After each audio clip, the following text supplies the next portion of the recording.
Cyberpunk 2077 made the greatest comeback in video game history with the recent changes. I'm sure you've heard about Update 2.0 and Phantom Liberty by now, and it's completely changed this game. The state that Cyberpunk is in right now is next to perfect, and today we are going to take a walk together, me and you. We're going to take a look at the history of this game and just how it got to where it is today. It's quite impressive. Before we begin though, my name is JDO. I love playing video games. I play a large variety of games and cover many topics about them. I also stream 3 times a week here on the channel. I just love gaming, so if you do too, be sure to subscribe. Okay, here we go. First, we must venture back to where it all began. After 3 major delays in the release of the game, you were about as pent up as 2 horny teenagers alone in a bedroom. You were ready to blow. Not only did they keep on delaying the game, but they kept releasing 45-minute long videos explaining just how insanely amazing the game was going to be. There were hours of marketing material that made you so unbelievably horny that if one more delay were to happen, there would be riots throughout every major city in the world. The developers over at CDPR knew this all too well. They jumped the gun on marketing and they knew it, promising release dates that were way too early, knowing that it would only build hype. But it was starting to backfire. We were too antsy now. It wasn't pure excitement anymore, it was rage. They had now committed to a December 10th launch date, knowing the game was not ready for it, but it was too late to go back. The time was here. The time had come. The game was finally out, and quickly people began to see some things that didn't make a whole lot of sense. While checking Reddit at work, waiting to go home and play, you thought to yourself, "No, this cannot be," while looking at a video of this.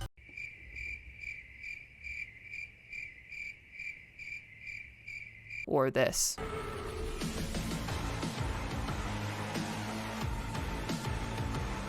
You started thinking that it was simply a mistake, something that didn't actually happen. This person was simply clout chasing for clicks. But by lunchtime on the 10th of December, the reviews were in and videos were circling. The score of the game was steadily decreasing and the Cyberpunk Reddit page was blowing up.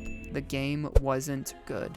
In fact, it was abysmal. You could hardly believe your eyes. This was supposed to be the game of the century. This was CDPR we were talking about. They always do right by their fans. This cannot be. Oh, but it can be. And it was. The game was in an unplayable state if you had an Xbox One or PS4, which most did because of the console shortages at the time. It simply was unbearable. Too many crashes, glitches, and bugs to even experience the content that was there. The content many had waited years for. If you were lucky enough like me to play it on an Xbox Series X or a PC, you probably didn't have too many issues. But still, there was an abundance of bugs. You fell to your knees as your lunch break was about to end and sobbed into the sky, asking God why this must be. Why must he give you this hard of a battle? As the weeks went on, the internet grew more and more hostile towards the game. We were outraged. This isn't even a working game. This is not what was promised. We demanded refunds. We caused a ruckus. The company's stock tanked. It was chaos. We caused such a problem that Sony removed the game from the PS Store so that no one even had the option to buy it. That's still the craziest shit that I've heard to this day. No one held back. Everyone was abundantly clear on their distaste for the game and the buggy mess that it was in. You were in shell shock for weeks to come. You tried playing it multiple times on the Xbox One that you had had for 8 years at the time. That same one that you spilled pickle juice on and accidentally jizzed inside of. Yeah, that one. It did not work. Throughout the coming months, you decided to just shelve the game and accepted the reality of the situation. You watched many videos on YouTube of the game that was supposed to be. You gave up all hope and forgot about it. Maybe you went back to Minecraft. Possibly you just played The Witcher 3 or Skyrim instead.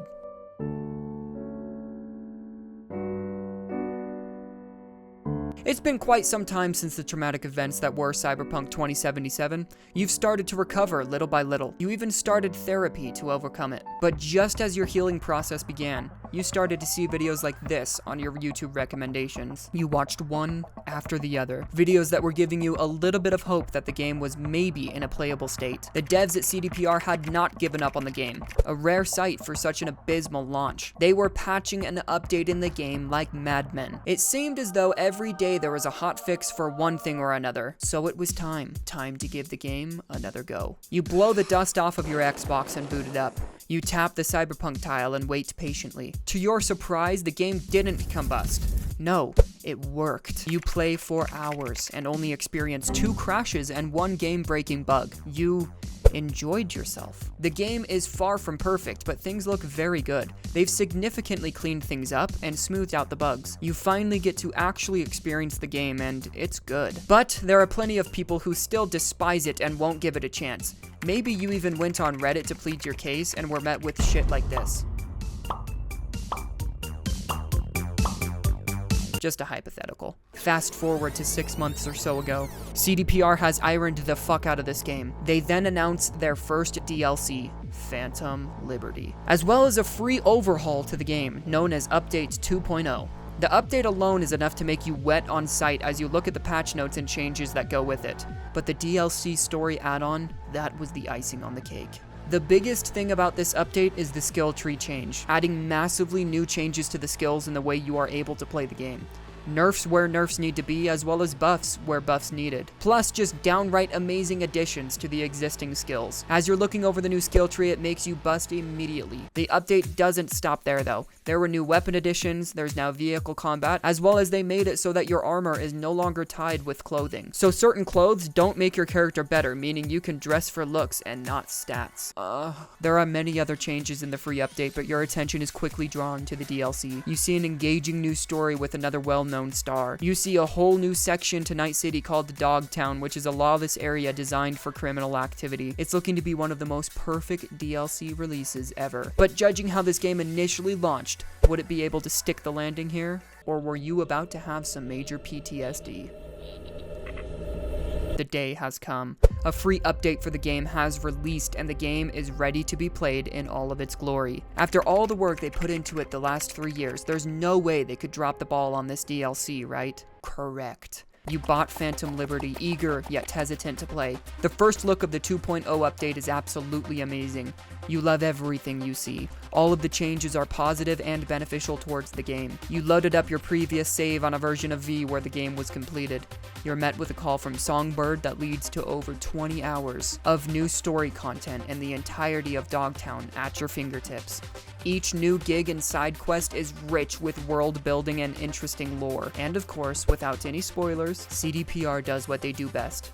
They delivered an incredible story for the main questline of the DLC. After a wonderful weekend, you've now completed Phantom Liberty with a rock-solid bono for the entire time. It was everything you'd hoped for on that day back in December of 2020. Your 3-year younger self has been rightfully avenged. Your hunger and thirst for the game has been quenched. And as the end credits roll, you sit back and compare the abysmal, terrible, awful, disgusting, and distasteful launch to what the game is now in all of its glory. And you can't help but think, this has to be the greatest comeback in video game history. Speaking of games that seemingly need a comeback, what's Starfield like right now?